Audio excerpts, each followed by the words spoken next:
신권에서 1억 9천에 낙찰받아서 얼마에 매도하신 거예요? 2억 3,800에 팔았습니다. 그러면 얼마 남은 거예요? 4,800만 원. 회사 다니면서 받았던 월급만큼의 수익이 얼마인지 여쭤봐도 될까요? 한 달에 한 600 정도 벌었는데 그때 사고 싶었던 집이 어디였었어요? 수천 아파트. 이제 제가 생각했을 때 임신을 하고 출산을 하고 이제 회사를 그만두면 다시 복귀할 수가 없을 것 같다는 생각이 맞아. 너무 강했고. 안녕하세요, 당근자판기입니다. 오늘은 제 수강생분 중에 이제 시작하신 지 얼마 안 되셨는데 벌써 7개를 낙찰받고 5개를 매도하신 분이 계세요. 보통 이제 경매 시작해가지고 첫 해는 많이 해봤자 2-3개 하겠지 생각하는데 진짜 열심히 달리신 분이 계시거든요. 그래서 오늘 한번 모셔서 인터뷰를 해보도록 하겠습니다. 안녕하세요. 안녕하세요. 간단한 자기소개 부탁드립니다. 저는 40대고 회사를 작년에 퇴사하고 아들 둘을 키우고 있는 수강생 제니입니다. 네, 네, 제니님 반갑습니다. 근데 부업 진짜 많잖아요, 할 수 있는 거. 네네. 근데 어떻게 하다가 왜 경매를 하시게 되신 거예요? 이제 경매는 좀 싸게 살 수 있으니까 차익만 얻어도 돈을 벌 수 있지 않을까. 그리고 이제 회사 다니면서 받았던 월급만큼의 수입을 제가 꿈꿨거든요. 네. 회사 다니면서 받았던 월급만큼의 수익이 얼마인지 여쭤봐도 될까요? 네. 제가 회사 다닐 때 좀 이제 직급도 있고 그래서 한 달에 한 600 정도 벌었는데 그 정도 수입을 기대했습니다. 네. 그러면 연봉으로 하면 혹시 한 8천 조금 넘었습니다. 8천. 그러면은 꽤 그래도 30대 후반에 네. 사실 8천만 원이면 많은 연봉 아닌가요? 네, 맞아요. 제가 이제 회사에서 중간 관리자여서 연봉이 꽤 높았고 또 나름 이제 책임감도 있게 열심히 일을 했었습니다. 아니 근데 애를 둘 키우시면서 어떻게 18년 동안 직장 생활을 한 번도 안 멈추시고 계속 할 수 있었던 거예요? 이제 제가 생각했을 때 임신을 하고 출산을 하고 이제 회사를 그만두면 다시 복귀할 수가 없을 것 같다는 생각이 맞아. 너무 강했고 이 일반 중견기업에서는 여자가 중간 관리자로 치고 나가기가 되게 힘들어요. 경력이 만약에 끊기면. 예. 그래서 일을 안 물고 버텨야겠다. 그래서 진짜 열심히 했습니다. 아니 그러면 아기 낳고 그 육아휴직 같은 것도 한 번도 안 하신 거예요? 네, 육아휴직 하면 사실 중소기업 같은 경우는 다시 돌아왔을 때 자리가 보장되지 않으니까 출산휴가 3개월 딱 쉬고 첫째, 둘째 다 그냥 복귀했습니다. 저도 그랬어요. 근데. 네. 네, 저는 첫째 낳고 76일 만에. 왜냐면 첫 애가 늦게 나오잖아요. 76일 만에. 근데 더 놀라운 사실 알려드릴까요? 76일 동안 30kg가 빠진 거예요. 분만실에서만 저를 봤던 분들이 나중에 애를 낳고 나서 갔더니 못 알아보는 거예요. 사람이 한 2달 만에 30kg가 빠져서 가니까. 네, 그렇게 일을 했던 시절이 있었습니다. 네. 이제 다들 똑같으실 거예요. 20년도, 21년도 이제 집값이 너무 상승하는 거예요. 제가 이제 아들 중학교 맞춰가지고 이사 가고 싶었던 아파트가 있었는데 저는 회사 열심히 다니면 살 수 있을 줄 알았거든요. 그쵸. 근데 이제 전세값도 안 되더라고요. 맞아요. 18년을 다녔는데 이제 그때부터 부동산도 공부해야지 내가 집을 사는구나. 맞아요. 그래서 공부를 시작했고 이제 다들 똑같으시는데 싸게 사고 싶은 마음이 너무 강하니까 경매 공부를 제일 처음 했고 그 후에 강의도 너무 많이 들었어요.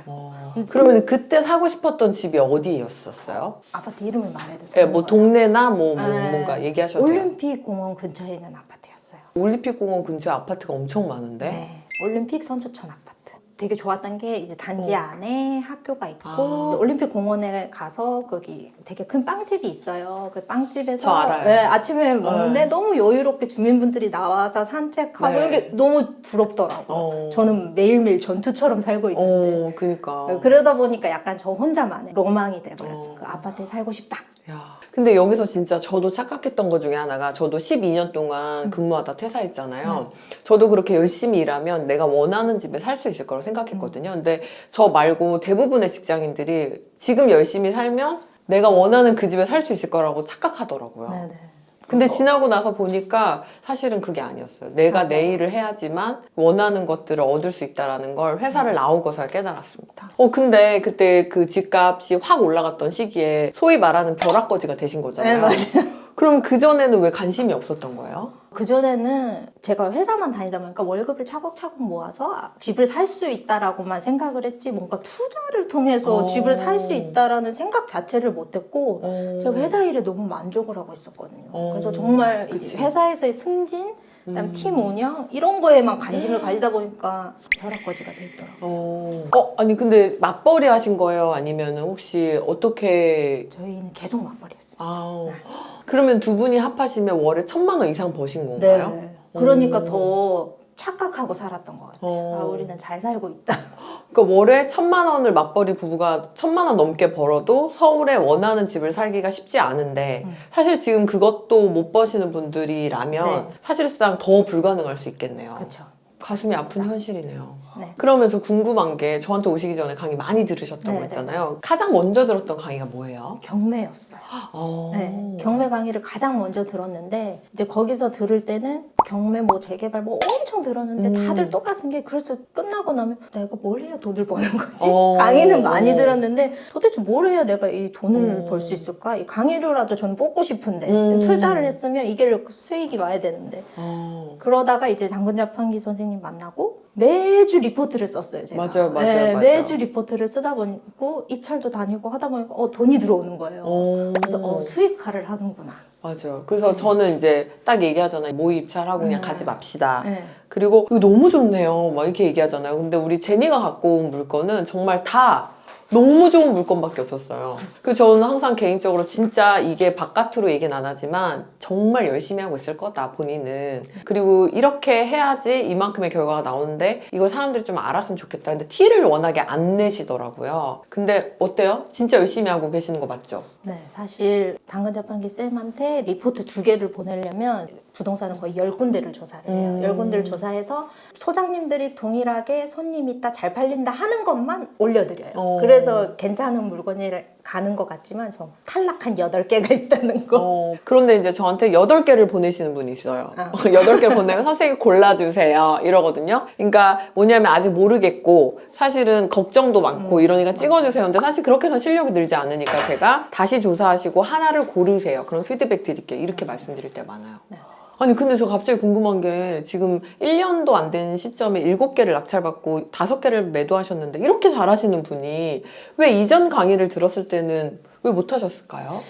그전 강의에서는 이제 뭐 물건을 분석해서 같이 선생님이랑 보는 그것보다는 경매 이론을 공부하고 있더라고요, 제가. 근데 이론으로 해서 그게 중요하긴 하지만 결국 요거를 가지고 물건을 선정해서 낙찰받고 매도하고 이런 과정에 대한 이해는 없었던 것 같아요. 제가 이제 경매 공부를 처음에 한 거는 이론만 하다 보니까 이론 속에서 어려운 단어, 뭐 법정 용어 이런 거 파다 보면 끝이 안 나요.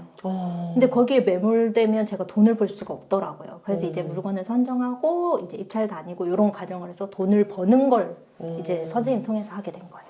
근데 이제 저는 워낙에 이론을 되게 심플하게 하거든요. 사실은 그것만 알아도 돈 버는데 문제가 없어요. 그리고 더 솔직하게 얘기하면 더 조사할 게 많아요. 공부할 게 많고. 그래서 이거 심플하게 끝내고 이걸 해야 되는데 대부분 우리나라 사람들 이제 공부하는 거 워낙에 좋아하고 학원 다니면서 공부했던 그게 있어서 이게 다야가 제 강의의 피드백이에요. 이게 진짜 다예요? 네, 이제부터 시작하세요? 이제 이러면 사실 그게 더 중요하잖아요. 어떤 물건을 찾을지 입찰할지 맞아요. 이건데 그거는 이제 모르겠고 일단 공부 더 시켜주세요. 약간 이럴 때 있어서 한편은 답답하기도 하고 안타깝기도 해요. 진짜 중요한 건 이건데 이론에 좀 매몰된 경우가 많아서. 근데 재개발도 돈 버신 분들은 많잖아요. 재개발 강의도 들으셨는데 왜 재개발로는 돈을 못 버셨어요? 재개발 처음 듣고 너무 어려운 거예요. 근데 이제 부동산 공부를 하면서 이제 좀 우습지만 뭐만 강의를 다 듣다 보니까 재개발까지 간 거지 재개발로 제가 뭐 돈을 벌어보겠다 이게 아니었거든요. 근데 이제 강의 듣다 보니 재개발 뭐 정말 많이 들었어요. 근데 재개발로는 제가 돈을 벌 수 없을 것 같더라고요. 네, 그러니까 누가 돈을 버냐면 우리들의 손자들이 돈을 벌 수 있어요. 아직 시집장가를 가지 않은 우리 딸과 아들들이 결혼을 해서 낳은 애들이 돈을 벌 거예요.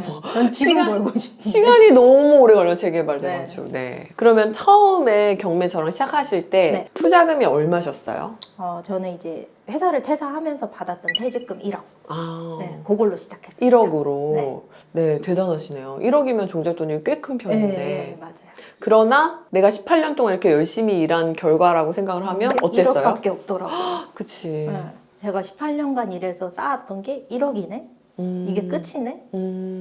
그런 생각 좀 했습니다. 근데 그때 모아놓은 돈은 따로 없으셨어요? 돈을 모으는 족족 전세금으로 올려준다고 모아놓은 돈이 없었어요. 그러니까 전세금 어쨌든 좀 커져 있는 상황이지만 투자를 할 만큼 여윳돈은 없는 상황이셨네요. 그래서 퇴직금이 어떻게 보면 저한테 기회였어요. 그래도 다행이네요. 네, 근데 사실 이게 전세금을 계속 올려주다 보면 어느 순간 현타가 와서 그래서라도 집에 관심이 생기면서 내가 사버려야겠다 생각하기도 하는데 그때도 별로 생각이 없으셨던 거예요? 제가 너무 겁이 많아가지고 대출에 대한 그 무서움이 너무 큰 거예요. 고정적으로 이걸 내가 은행에 갚아야 된다고 라는 마음이 너무 커서 못한 거죠, 한마디로. 근데 전세자금 대출도 대출 나오잖아요. 전세자금 대출 안 받는 범위 내에서만 이사 다녀서 그러면은 전세금에 대출이 하나도 없는 순수한 내 돈인 거예요. 네네네. 지금은 그러면 지금은 아니죠. 대출이 지금은 막 끌어다 쓰시는 것 같은데 제가 네. 제니 그러면 지금은 엄청 레버리지 잘 쓰고 있잖아요. 네네네. 근데 만약에 동생이 네. 예전에 제니처럼 대출 하나도 안 받고 무서워하고 현금으로만 딱 전세금 맞출 수 있는 데만 이사 다닌다. 이러면 어때요? 정신 차리라고. 돈이 돈을 번다고. 이게 이렇게 바뀐 지 네. 얼마나 되신 거죠? 1년 됐어요. 사람이 이렇게 갑자기 바뀝니다. 18년 동안 안 바뀌었던 게. 근데 혹시 남편분도 똑같은 생각이었어요? 그전에는? 남편은 저보다는 좀 낫던 것 같아요. 아, 근데 이제 제가 너무 귀를 막고 사니까 어... 말해도 제 귀에 들어오지 않았던 것 같아요. 지금은 남편분이 뭐라고 지금 하세요? 같이 어떻게 보면 제가 지금 회사를 안 다니니까 전업주부잖아요. 그래서 신용을 남편 오. 직장 신용을 끌어다 쓰고 있습니다. 적극적으로 남편분도 네. 땡겨주시고 계시네요. 네, 네. 이야. 그래서 제가 오래오래 회사 다니라고. 어, 회사 월급이 중요한 게 아니라 나에게 신용이 필요하다고. 그치. 대출 때문에 네. 당신의 회사가 필요해. 네. 네, 멋지네요. 아니, 근데 궁금한 게 인스타나 유튜브 같은 거, 투자 같은 거나 부동산 관련 얘기하면 무조건 하는 얘기가 부자들은 대출을 잘 이용한다 하는데 그런 거 봐도 전혀 미동이 없으셨어요?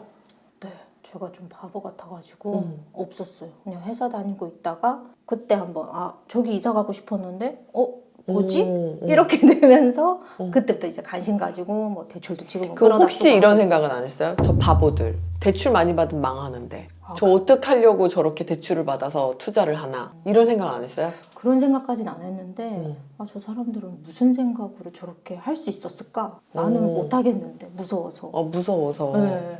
그러면은 대출이라 그러면 어렸을 때 왜 우리 드라마 같은 거 보면 막 빨간 딱지 붙고 내보내고 하잖아요. 그런 생각들이 들었던 거예요? 아니요, 그런 생각보다 그냥 꽁돈이 나간다는 생각을 많이 했어요. 아, 내가 이자. 이렇게 열심히 일해서 번 돈을 이자를 낸다고 은행에? 이런 생각이 바보같이 있었어요. 그렇구나. 제가 가계부 쓸 때도 근데 가계부에만 매몰되거나 포커싱이 되면은 돈 아끼는 데만 집중하다 보니까 레버리지를 못 쓰는 거예요. 무서워서. 그래서 저는 그렇게 안 하려고 이 가계부 포커스를 돈을 모으는 게 아니라 내가 투자를 나중에 할 건데 그때 쓸 도구로 사용하는 거다라고 맞췄어요. 아예. 네. 왜냐면 어느 순간 보니까 제가 바보가 돼 있어요. 돈 쓰지도 못하고 뭐 아무것도 못하는 바보가 돼 있더라고요. 그래서 이러다가 평생 힘들게 살겠다. 가계부를 쓰는 건 좋은데 평생 너무 힘들게 살겠다 해서 저는 부자가 되는 가계부를 써야겠다. 이렇게 포커스를 아예 바꿔버렸어요. 근데 공감하시나요? 네, 지금은. 네. 지금 하고 있어요. 열심히 아끼는 게 투자하기 위해서. 네, 진짜. 하나라도 더 낙찰 받아서 돈 맞아요. 벌기 위해서. 그 현금 흐름이 있고 만약에 네. 감당할 수 있는 수준이라면 네. 그리고 이 투자처가 안전하다면 사실 레버리지 쓰는 건 너무 당연한 건데 이제 보수적으로 보시는 분들이 있고 지금도 이제 이 영상을 보면서 저러다 이제 망한다 이러시는 분들이 있을 거예요. 근데 저는 왜 레버리지를 제가 쓰냐면 저 시간을 약간 땡겨 쓰는 생각이에요. 예를 들면 제가 10억짜리 건물을 사고 싶어요. 근데 10억을 모아서 건물을 사게 되면 저한테 30년이 걸리거든요. 근데 제가 10억을 빌리고 한 달에 500만 원의 이자를 내요. 그러면 500만 원이라는 이자를 대신 내는 대신에 저는 10년의 세월을 땡겨서 10억짜리 건물을 살 수가 있는 거예요. 근데 중요한 거는 제가 10억을 다 모아서 이 10억짜리 건물을 사려고 30년 뒤에 도착해 있으면 이 10억짜리 건물이 100억이 돼 있다는 사실. 영원히 못 사요. 그래서 이 10억이라는 돈을 500만 원을 주고 30년의 세월을 산다. 꼭 레버리지를 쓰십시오. 네, 그러면 막간을 이용해서 1년 전 대출을 무서워하며 현금 있는 안에서만 전세를 옮기시던 나에게 1년 전 나에게 한번 영상 편지 한번 보내주십시오. 정신 차려라. 빨리 정신 차려라. 그러면 저랑 하셔가지고 낙찰 받으신 건 어떤 거였어요? 이건 좀 지방 대도시 아파트였는데 네. 요거는 좀 제가 과감하게 들어간 게 있었어요. 오. 신건에 1억 8천에 나온 아파트였는데 제가 낙찰을 신건 가격도 넘겨서 1억 9천에 받았습니다. 네. 네. 근데 왜 그렇게 하신 거죠? 이제 아파트를 딱 봤는데 사진이 올라갔고 그 당시 이제 비수리 매물이 1억 8천이었거든요. 근데 제가 아무리 봐도 이 아파트는 올수리인 거예요. 문부터 그다음에 샤시 이런 게 다 올수리고 제가 직접 현장에 갔을 때도 이게 확장이 돼 있다는 확신이 있었어요. 내부 사진이 있었어요? 내부 사진 없었어요. 내부 사진 없었고. 밖에서 딱 봤을 때 안마의자가 거실에서 딱 있는 거 보고 확장했다. 그치. 이거 샤시 수리됐고 확장했고 그럼 저 정도면 올수리다 라는 이제 확신이 있어서 8천에 대부분이 이제 그렇게 이렇게 되면 신권에 최저가로 들어가려고 하는데 불안한 거예요. 이걸 낙찰이 놓치기가. 안 될까봐. 네, 그래서 제가 좀 무리해서 9천 했었습니다. 그때 당시 실거래가는 얼마였어요? 비수리가 주로 거래되고 있어서 1억 8천에서 8,500 사이여서 아마 같이 입찰을 하셨던 분들 미쳤다고 생각할 수도 있을 것 몇 명 같아요. 들어왔어요? 신권인데? 신권인데 5명 들어왔어요. 와. 다들 알고 있었다는 거라고 느꼈어요. 아, 이거 다 아는구나. 네. 나만 아는 건 아니구나. 그치. 다 알아요, 전국민이. 네. 네. 처음에 이제 입찰 갈 때 제가 그때 좀 소심하니까 아 이거 1억 8천 신권 가격이니까 8천 한 200 쓸까? 막 이랬거든요. 근데 그래도 안 되면 어떡하지? 이거 너무 좋은 것 같은데 이거 팔면 올소리라서 요새 한 3, 4천 들어가니까 1억 2, 3천은 받을 텐데 라고 했더니 이제 신랑이 응원해 준 게 쓰고 싶은 거 써라. 돈만 남으면 되지. 뭘 그렇게 그치. 걱정하냐. 그래서 막판에 제가 1억 9천을 썼습니다. 근데 이제 경쟁률이 신권에 5명이 들어와서 와. 제가 낮췄다면 아마 낙찰을 못 받았어요. 남편분 지분 두고 상당히 있네요. 네, 그래서 제가 10%꼭 떼주기로 약속했어요. 2등은 얼마였는지 기억나세요? 그 전주지방법원은 차순위 얘기 안 해주더라고요. 근데 제가 이제 기록 열람할 때도 일부러 안 봤어요. 기분 나쁠까봐. 그럼 잘했어요. 네. 뭐 돈만 벌었으면 네, 됐지. 전 돈만 벌면 되니까. 자, 그러면은 신권에서 1억 9천에 낙찰받아서 얼마에 매도하신 거예요? 2억 3,800에 팔았습니다. 그러면 얼마 남은 거예요? 4,800만 원. 그 전에는 4천만 원짜리 아파트를 낙찰받았는데 이번에는 4,800만 원이 남았네요. 네. 그러면은 순수익이 한 어느 정도 되신 것 같아요? 4천 정도 남았습니다. 다 떼고 네, 세금 네, 떼고 네. 한 4천 정도를 네, 네. 남기셨군요. 명도 완료하고 기간은 얼마 만에 매도하신 거죠? 명도 후로는 2주. 2주 만에. 그럼 낙찰부터 해가지고 매도까지 얼마나 걸렸죠? 낙찰부터 매도까지는 좀 오래 걸려서 5개월 걸렸어요. 5개월. 왜냐면 네. 명도 기간이 좀 네. 약간. 근데 이렇게 집이 좋았는데 왜 이렇게 오래 걸렸어요? 제가 마음이 약해서 명도할 때 조금 오. 세게 못했던 거. 그것 때문에 명도 기간이 거의 4개월 반이 걸렸습니다. 근데 명도 이후에 얼마 만에 팔린 거라고 하셨죠? 2주. 그럼 명도 한 달만 더 빨리 했었어도 더 빨리 돈을 버셨네요? 네, 근데 낙찰받은 아파트가 시장이 좋아지면서 제가 의도치 않게 시세 차익이 생기더라고요. 그 사이에 그거를 좀 회복이 쫓아내는 되면서. 동안 네, 그래서 그래서 오히려 더 벌었어요. 네, 더 네. 벌었어요. 근데 그래도 명도하는데 왜 3, 4개월이나 무슨 사연이 또 있었는지 3, 4개월이나 걸리셨죠? 그래서 저랑 이제 똑같더라고요. 저도 이제 애 둘을 키우고 있는데 저 애들 전학시키고 싶지 않다는 마음이 되게 강했거든요. 애들 키우면서. 근데 이분이 처음 전화 와서 저한테 제일 먼저 한 말이 딸을 둘을 키우고 있는데 자기 정말 전학 안 시키고 싶다. 그래서 이 주변에 집을 찾을 수 있는 시간을 좀 달라라고 사정을 하시는데 아기 아빠의 마음이 약간 느껴졌어요. 그때는. 네, 그래가지고 기간을 좀. 저 잠깐 궁금한데 그 딸 진짜 있는 거 맞나요? 그건 모르겠어요. 저도 똑같은 걸로 당했거든요. 아, 그래요? 저는 심지어 돈도 보내줬어요. 애가 굶고 있다 그래가지고 50만 원 보냈는데 알고 보니까 그 집은 애가 없는 집인 거예요. 아, 정말. 그래가지고 그 딸이 있는 거 확인해 보시죠. 그거 하긴 뭐 얼굴은 뵌 적이 없어요. 네. 네네. 그래서 기다려줬더니 어떻게 됐어요? 그래서 제가 3개월의 시간을 드렸는데도 약속한 날짜에 꼭 전날 전화 오셔가지고 자기가 계약금을 안 보내서 파토가 났다. 그다음에 뭐 이삿짐이 수배가 안 돼서 파토가 났다. 어쩌면 이렇게 모든 레퍼토리 네. 똑같은지, 네. 그걸 한 두세 번 당하다 보니까 좀 화가 나는 거예요. 나도 이제 참을 만큼 네. 참았다. 이런 일이 일어날 수는 있지만 이게 왜 꼭 이사 가기 전날 발생하냐고 그때 이제 당했나? 라는 생각이 들고 바로 이제 인도명령 신청을 했습니다. 근데 제가 잔금 치면서 인도명령 하라고 하지 않나요? 선생님 하라고 했는데 전 이제 이분이랑 약속이 돼서 약속을 하다고 생각을 한 거예요. 근데 제가 물어보지 않았어요? 제니 그거 인도명령 안 했어요? 이렇게 물어보지 않았어요? 그때 한 달 있다가 물어보셨을 때 그때 넣었어요. 그랬구나. 네, 그래서 또 뭐 이거 송달하고 어쩌고 하는데 또 시간 한참 맞아, 걸리더라고요. 한참 걸려요. 네. 그래서 3, 4개월이 걸렸군요. 네네네. 그래서 결국 인도명령으로 집행을 하신 거예요? 인도 명령으로 집행 이제 허가가 나고 그분한테 이제 서류를 보내줬어요. 나 인도 명령까지 했다 이제 나가라. 그래가지고 집행 전날. 끝까지 다 했네. 집행 전날 나가셨어요.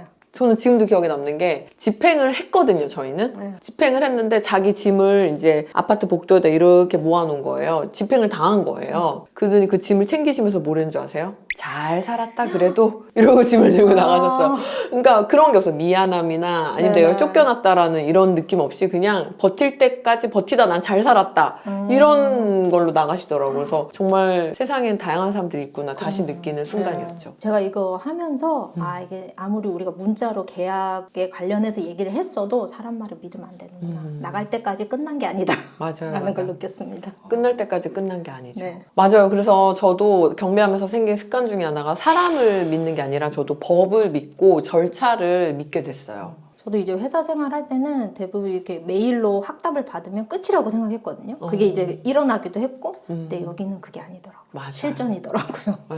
근데 진짜 맞는 게 저도 경매를 하지 않았다면 사실 만나지 않을 법한 사람들을 만나고 소통하면서 느꼈던 거 한 가지가 뭐냐면 우리 약속을 하면 약속 지키는 게 상식이잖아요. 이 상식적이지 않은 사람들이 이 세상에 있구나. 그런 거를 실전에서 되게 많이 느꼈어요. 분명히 아이가 있다고 했는데 알고 보니까 아이가 없고 부모님이 아프다고 했는데 알고 보니까 부모님이 안 계시고 뭐 이런 거를 보면서 느꼈던 게 아 이게 실전에서 배우는 게 더 많구나. 그리고 우리가 아무리 이론이나 사회생활을 많이 했다고 하더라도 거기는 거기만의 세상이 있고 경매는 경매만의 세상이 있다는 걸 경매하면서 느꼈죠.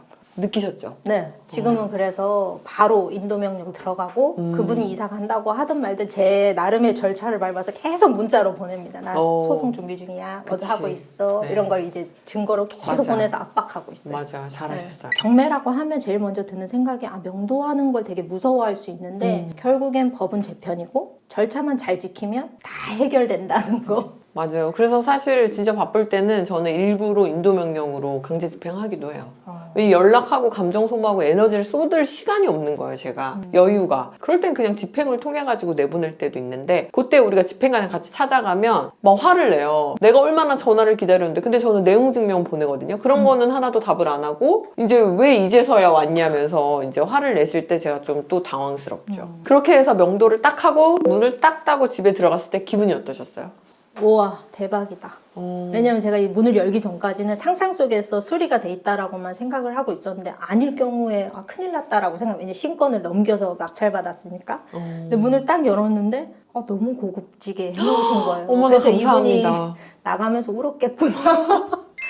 화장실을 딱 봤는데 화장실 천장이 편백나무인 거예요. 어머나. 안방이랑 어머나 거실이랑. 감사해라 편백나무. 네. 그리고 싱크대도 기역자도 아니고 디귿자로 정말 크게 되게 비싸거든요. 그쵸. 네. 아니 이분이 좀 3, 4개월 동안 안 나가시냐고 속은 좀 썩었지만 그래도 되게 감사하신 분이었네요. 네. 네, 그럼 그렇게 해서 몇 개 부동산에 내놓고 매도를 기다리신 거죠? 제가 이제 조사할 때 저한테 친절하게 대답해 주셨던 부동산 소장님한테 우선 먼저 매물을 내놓고 맞아요. 이제 한 달 기다렸다 안 되면 다른 곳에 벌리긴 하는데 요분도 전화 조사할 때 정말 친절하셨거든요. 저 같은 학생들 되게 많을 텐데 그래서 그분한테 내놨고 2주 만에 나갔습니다. 그거를 낙찰 받을 때 될 거라는 건 알고 있었지만 이렇게 잘 좋은 가격에 팔고 나올 거라고 생각하셨어요? 아니 그렇게까지는 생각 못했어요. 저는 이제 그때 나올 때 2억 1천에서 2천 정도 팔 거라고 생각을 했 4천 가까이 받을 거라고는 생각 못했어요. 이야. 근데 2억 3,800의 가격을 책정한 이유는 뭐예요? 그때 이제 이 아파트 최고가가 2억 5천이었거든요. 네, 그래서 그 2억 5천짜리 아파트가 팔리는지를 제가 계속 추적하고 있었어요. 왜냐면 제 매도가를 정해야 되니까. 근데 2억 5천인데 이 동네 신고가인데도 팔리더라고요. 근데 제 거는 올수리에 너무 이쁘니까 4천에 내놔봐야지 하고 4천에 내놨다가 200만 원 깎아주고 팔았어요. 잘하셨네요. 근데 신고가가 2억 5천이고 우리 거는 완전 올수리에다 너무 잘 된 상태면 2억 5천 이상, 2억 6천 정도에 내놔봐야겠다 그 생각은 안 하신 거예요? 이제 그 당시에 제가 욕심 부린다고 입찰을 많이 다니면서 3개를 동시에 낙찰 받은 거예요. 맞아. 그때 네, 그래갖고 하루하루 대출이자에 피가 말라가지고 사람들이 살 것 같은 가격으로 내놨습니다. 아니 1년 전에는 대출을 무서워서 현금으로만 전세를 옮기시던 분이 어떻게 이렇게 확 바뀌게 되셨는지 갑자기 궁금하네요. 현금. 현금으로. 매달 들어오는 현금. 제가 꼭 월급을 벌고 싶다. 이게 너무 강해서 그렇게 된 거예요. 야수의 심장으로 갈아 끼셨네요. 근데 이제 야수긴 야수인데 이자가 무서워서 또. 만약에 제가 그때 3,800에 안 내놓고 좀 기다렸다가 4천, 5천 했어도 팔렸을 것 같아요. 근데 첫 번째니까 어쨌든 여기까지 하고 다음번에 돈 벌자. 이거 빨리 팔고 나 조금 대출에 숨을 트이고 네. 근데 얘기만 들어보면 되게 쭉 잘 흘러간 것 같아요. 근데 폐찰 한 번도 안 하고 낙찰만 받으신 것 같거든요. 폐찰은 좀 얼마나 폐찰됐죠? 폐찰은 한 10번 이상 10번 이상 했고 저는 폐찰이든 뭐든 제가 직접 입찰 가요. 지방 어디든. 맞아요. 그래서 그 법정 분위기도 보고 사람들 쓰는 입찰가도 맞아요. 확인해보고 나는 왜 저걸 못 썼을까 라는 시간을 꼭 가져요. 거기서.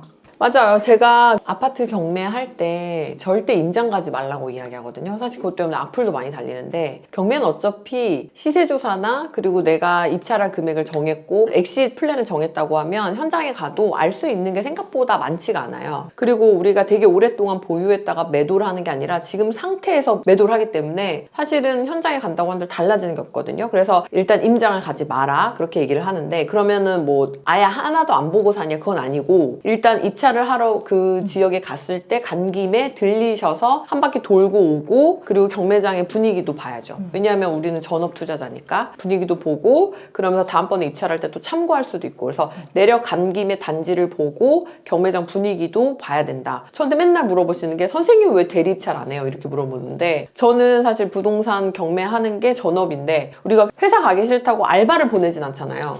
그거랑 똑같아요. 우리가 직접 거기가 우리가 먹고 사는 장소니까 가는 거죠. 그래서 여러분들도 이렇게 간 김에 아파트 단지도 둘러보고 경매장도 보시는 거를 추천드립니다. 네, 그러면 지금 총 1년 동안 같이 하시면서 총 몇 개를 낙찰 받으신 거죠? 7개를 낙찰받았고 5개를 팔았고 2개는 명도하고 뭐 이런 과정 지금 진행 중에 있습니다. 있고. 네, 그래서 총 얼마 정도가 남은 거예요? 6천만 원 정도 남았습니다. 이야, 수익률이 그러면은 60%네요? 이게 레버리지의 힘이라고 지금 절절하게 깨닫고 있습니다. 그러면 퇴사하고 1년 만에 지금 6천만 원 버신 거예요? 네네네. 다 레버리지로. 이야, 어떠세요? 새로운 세계예요. 여기는.